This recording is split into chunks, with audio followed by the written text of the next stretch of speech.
미국에서 있었던 아주 우습지만 부끄러운 그런 이야기입니다. 40대 아들이 어머니에게 저 내일부터 교회 안 나갑니다라고 그렇게 폭탄 선언을 했습니다. 이유를 물었더니 세 가지 이유를 댑니다. 첫째는 일요일 좀 늦잠을 자고 싶은데 일찍 일어나는 것이 싫고요. 두 번째는 성가대가 얼마나 노래를 못하는지 너무 듣기 싫어서 교회 가기 싫답니다. 세 번째 이유가 좋습니다. 대표 기도자의 기도가 얼마나 긴지 그게 싫어서 교회 가기 싫다는 세 가지 이유를 댔습니다. 어머니는 아들에게 교회 꼭 가야 되는 세 가지 이유를 말했습니다. 첫째는 교회는 사람 보고 가는 곳이 아니기 때문에 꼭 가야 된다. 둘째는 예배는 선택이 아니라 우리 필수니까 꼭 가야 된다라고 이유를 설명합니다. 셋째는 하면서 잠시 뜸을 들이더니 하신 말씀이 네가 그 교회 담임 목사니까 가야 된다라고 하더랍니다.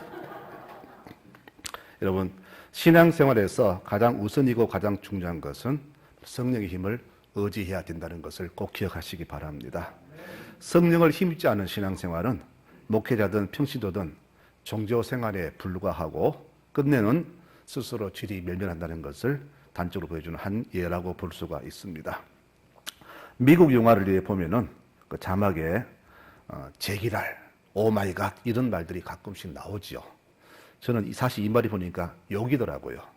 저는 생각할 때, 미국 사람들은 욕을 해도 참 교양 있게 한다 했는데 사실 그게 아니고 번역자들이 욕설을 아주 온화하게 번역한 거랍니다. 실제로 욕을 해석하면은 너무나 큰 쌍욕이기 때문에 그 정도로만 번역한다고 합니다. 그럼 미국에서 가장 큰 욕은 어떤 욕이냐? 바로 성령 없이 목회라. 이것이 가장 큰 욕이라고 합니다. 이 말이 어찌 목회자에게만 해당되는 욕이겠습니까? 모든 교인들에게 해당되는 그런 경우가 아니겠습니까? 신앙생활은 우리 힘이 아닙니다. 성령의 힘으로 하는 것임을 다시금 꼭 기억하시기 바랍니다.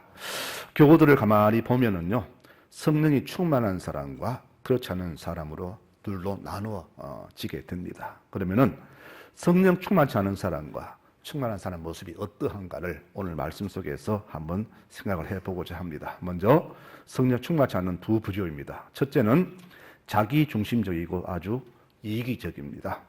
오늘 6절 말씀에 그러죠. 제자들이 예수께 묻되 주님, 이스라엘 나라를 다시 세우실 때가 지금입니까? 라고 묻고 있습니다.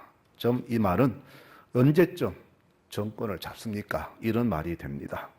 이들에게 예수는 어떤 분이냐? 자기들 영광과 권세를 주시는 분일 뿐 더 이상도 더 이하도 아닙니다.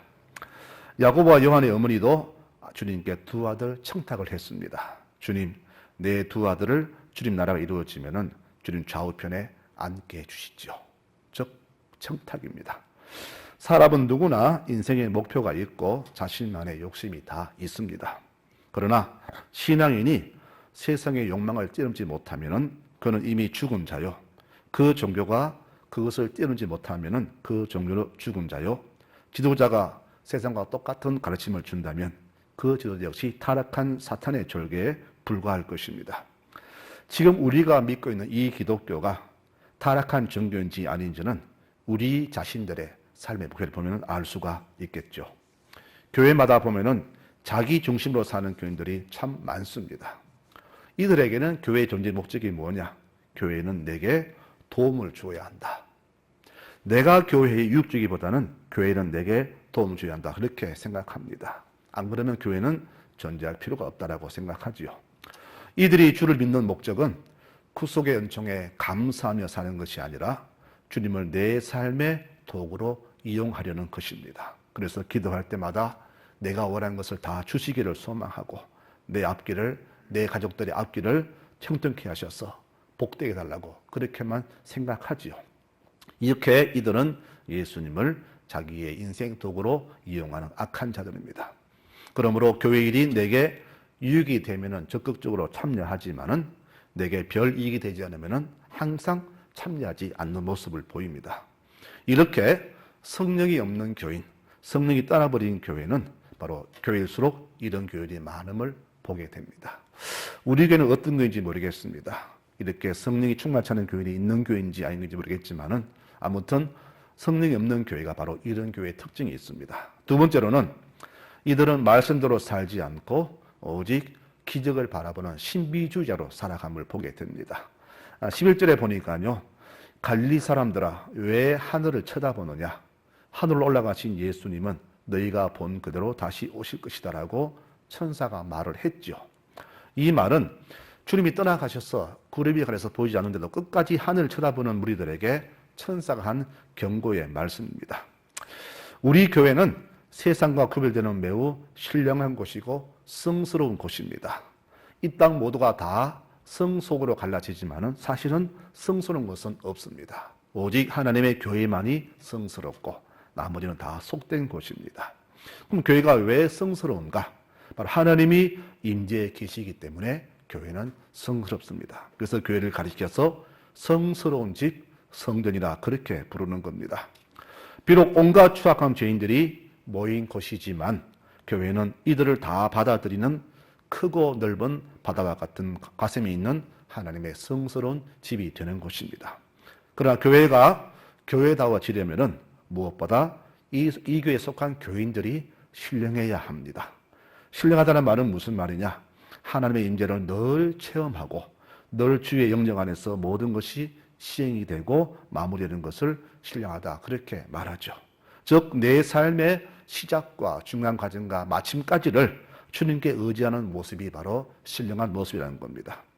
그래서 교인이 신실하려면은 무엇보다 하나님 말씀을 중심으로 살아가야 됩니다. 신앙의 근본은 바로 하나님 말씀입니다.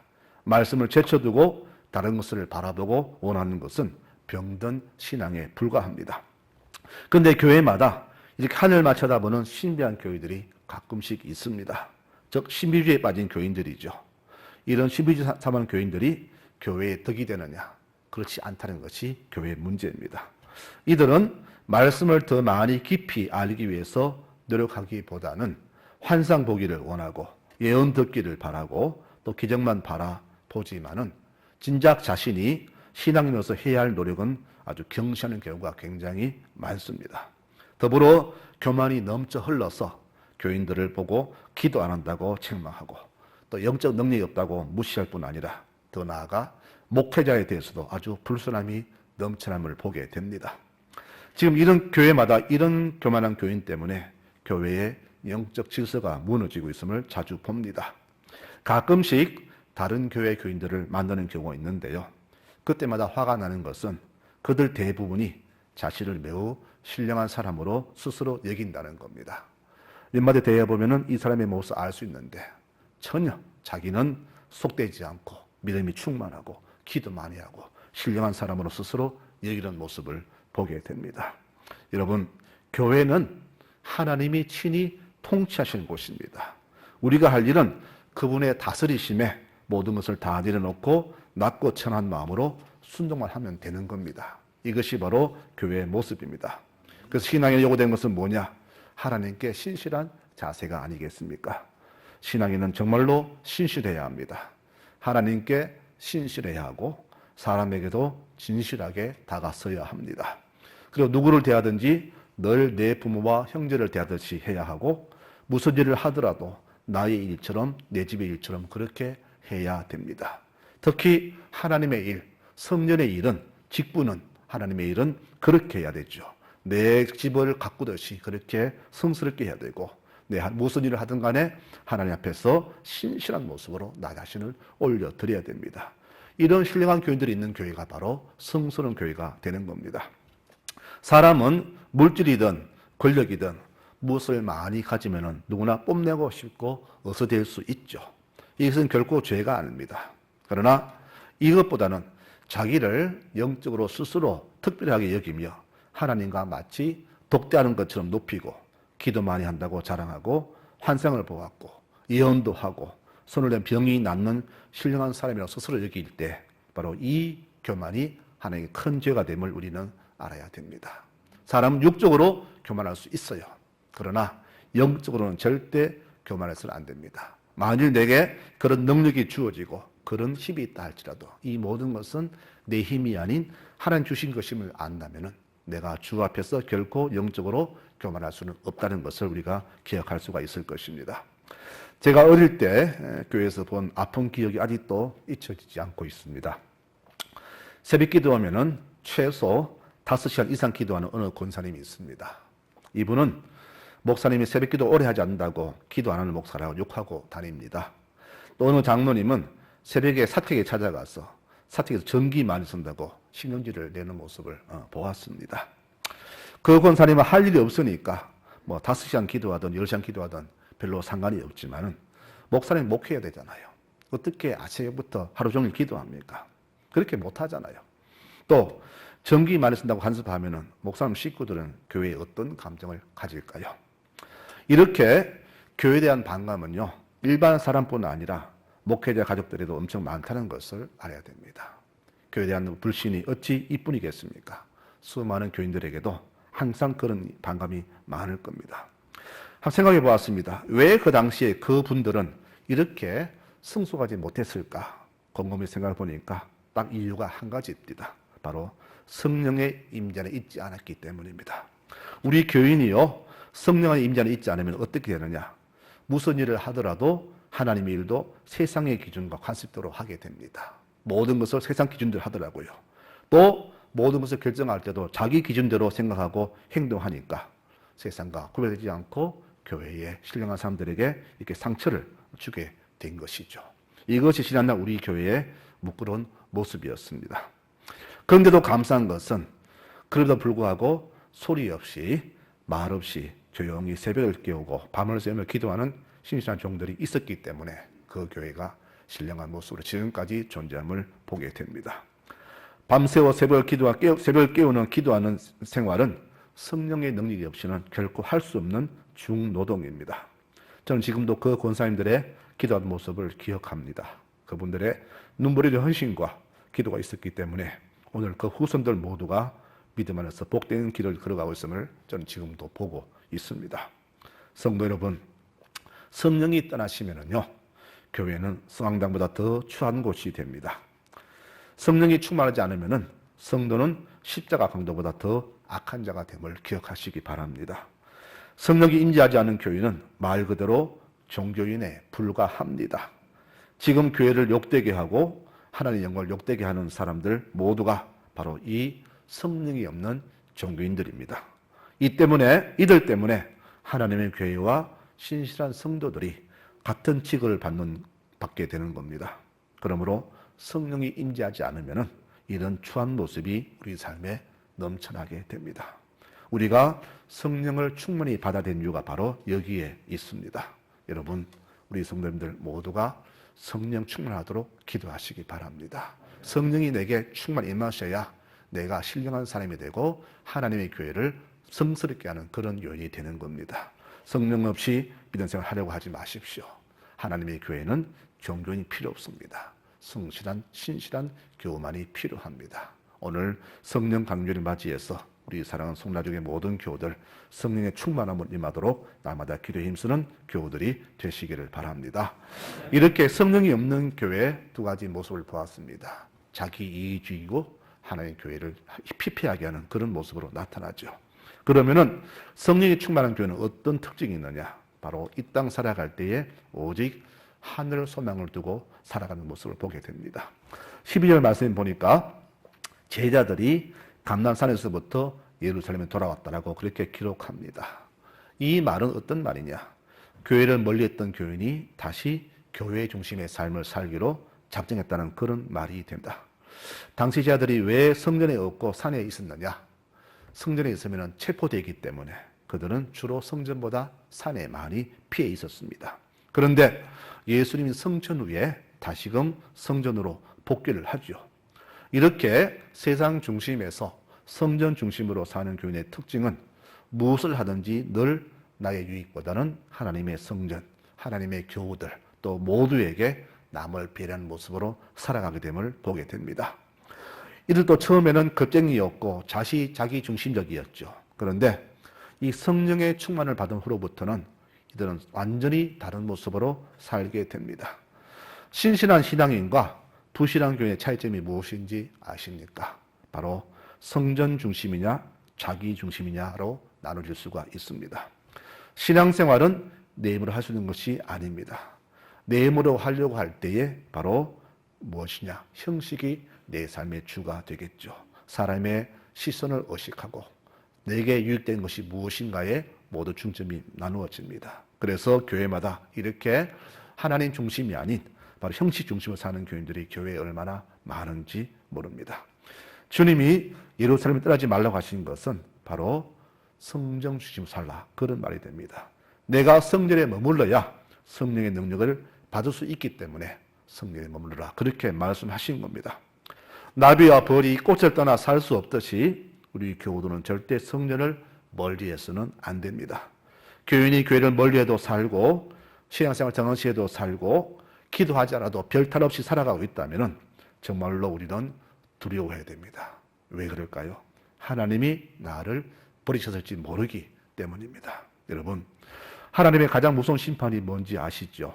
바로 유기입니다. 유기. 내버려 두는 겁니다. 나는 더 이상 네 인생에 관여하지 않겠다. 이제 네 마음대로 살아라.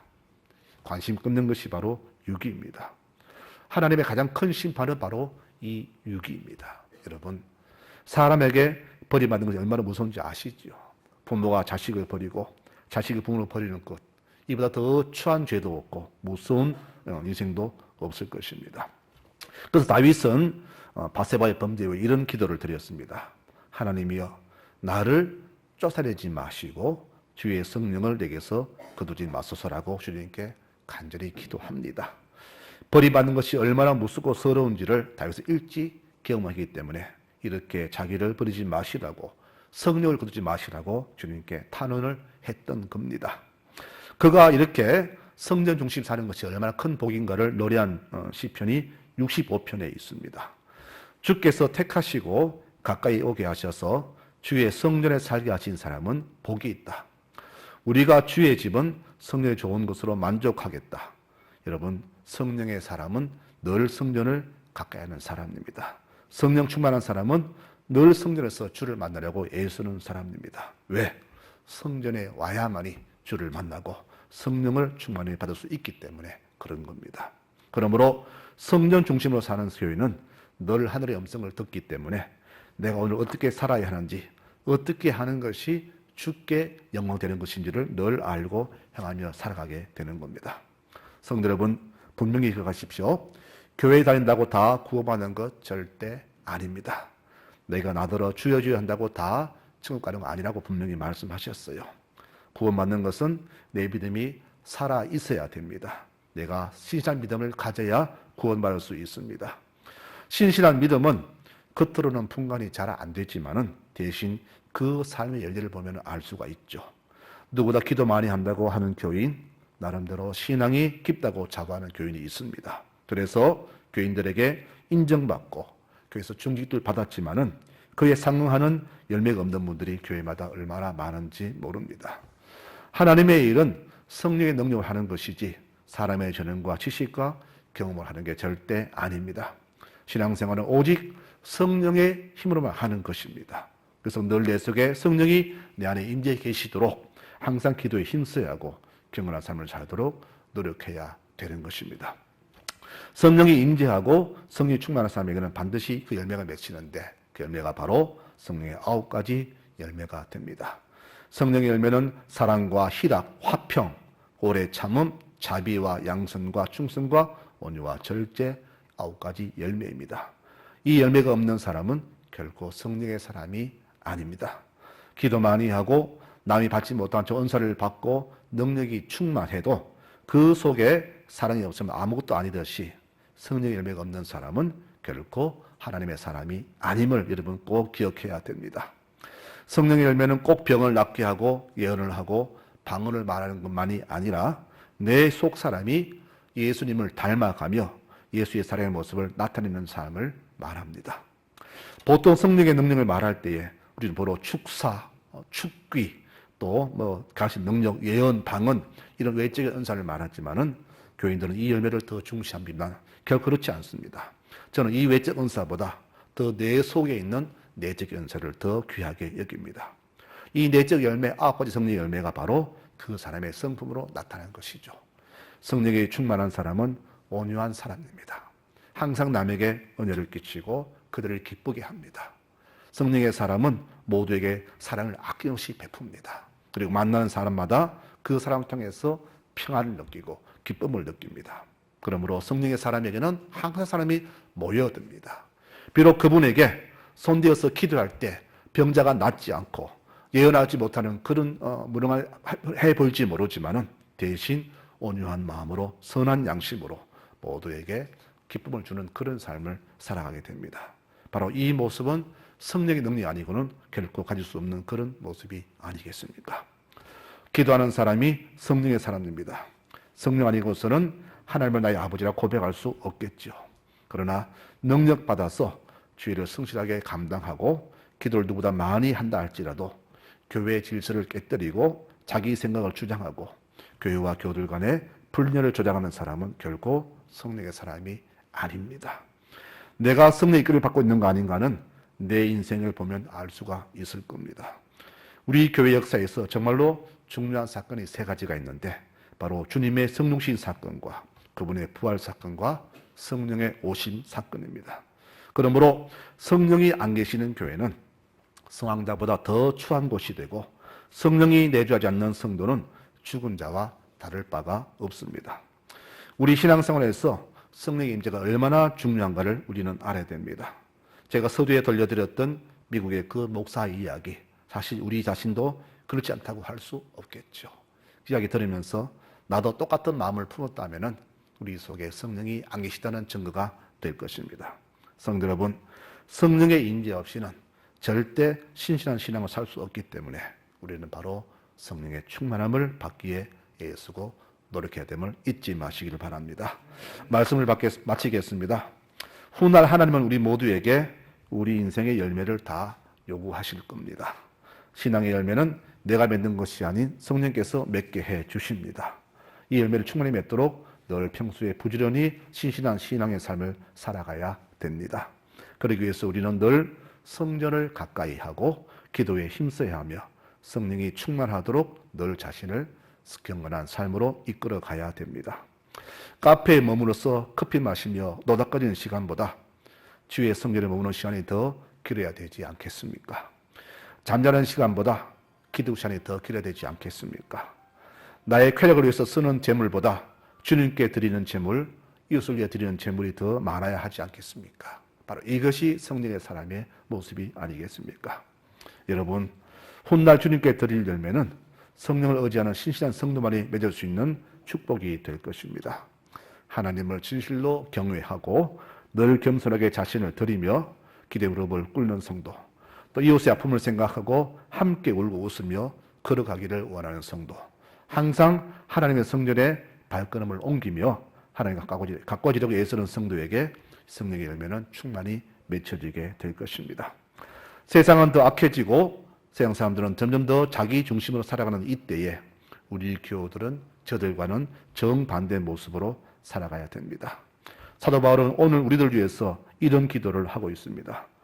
예수 그리스도의 하나님, 영광의 아버지께서 우리에게 지혜와 계시의 성령을 주셔서 하나님을 더욱 잘 알게 해주시고 우리 마음의 눈을 밝히셔서 우리의 소망이 무엇이며 우리들이 하늘나라에서 받게 될 영광스러운 축복이 얼마나 풍성한가를 알게 해주시고 또 우리 속에서 하나님의 크고 강한 능력이 얼마나 강하게 역사하신지를 알도록 기도합니다라고 기도했습니다. 여러분, 사도 바울의 이 기도가 우리 모든 교우들에게 충만히 능력으로 임하시기를 축원합니다. 여러분, 하나님을 많이 알아야 됩니다. 깊이 알아야 됩니다. 우리가 눈을 열어서 앞으로 내가 받게 될 하늘의 그 축복이 얼마나 크고 신령스러운가를 우리가 그것을 볼 수 있어야 합니다. 세상의 수많은 소리 속에서 날 향한 하나님의 음성을 분별할 수 있는 그런 귀를 가져야 됩니다. 또 성령께서 지금도 내 삶에서 보이지 않게 역사하시는 그 능력을 우리가 날마다 느낄 수 있어야 됩니다. 바울은 바로 그것을 위해서 기도한다라고 했습니다. 성도 여러분, 성령의 사람은 성령의 지시하심에 매우 민감합니다. 내가 무엇을 하든지 그분의 음성 듣기를 원하고 무엇을 시작할 때 항상 그분께 묻습니다. 그리고 내 삶에 일어나는 모든 일들 속에서 내가 주님께 무엇을 잘못했나? 내가 어떤 실수했나? 어떤 내가 잘못된 그런 나를 항상 생각하면서 주의 하신 일에 항상 민감합니다. 바로 이것이 성령에 민감하는 성도의 모습이 아니겠습니까? 자신의 생각과 행동과 모든 것을 성령께 다 의지하시는 우리 모든 교우들이 되시기를 바랍니다. 여러분, 생각, 결정, 모든 것 다 주님께 맡기고 의탁하시기 바랍니다. 내가 결정하고 내가 판단하고 내가 하는 것보다 그분 하신 것이 더 훨씬 낫지 않겠습니까? 하나님의 생각은 사람의 가장 귀한 것보다 어리석은 것이 가장 더 지혜롭다 그랬습니다. 하나님의 무능이 사람의 가장 큰 능력보다 더 크다 했습니다. 나의 모든 것을 다 그분께 의지하며 나아갈 때 성령께서는 우리의 모든 것을 다 기억하시고 인도하심을 저희는 믿습니다. 내가 그리스도와 함께 십자가에 못 박혀 죽었으므로 이제는 내가 사는 것이 아니라 내 속에 그리스도께서 사십니다. 지금 나는 나를 사랑하시고 나를 위해 죽으신 하나님의 아들을 믿는 믿음으로 살고 있습니다. 라고 바울은 고백합니다. 여러분, 이 바울의 고백이 우리 모든 교우들의 고백이 되었으면 참 좋겠습니다. 내가 사는 것은 내가 아닙니다. 내 안에 계신 주님께서 나를 인도하신 성령께서 나를 이끄시기에 내가 살아가는 것임을 기억하시면서 우리의 앉고 일어섬, 자고 누움, 또 시작과 출발, 또 결말 모든 것을 다 주께 의지하는 교우들이 되셔야 됩니다. 내 생명 다하는 그날까지 하나님께, 하나님의 성령님께 모든 것을 다 맡기고 나아가시길 바랍니다. 내 생각, 경험, 경륜 다 내려놓고 성령께서 나를 견인하도록 맡기는 것이 바로 신앙 생활이 아니겠습니까? 이후로부터 우리의 모든 삶은 이렇게 성령께서 우리의 모든 것을 친히 주관하셔서 끝까지 인도하시는 귀한 믿음의 삶이 되었으면 참 좋겠습니다. 성령의 능력이 우리 모든 교우들의 가정의 삶에 충만하기를 다시 한번 축원합니다.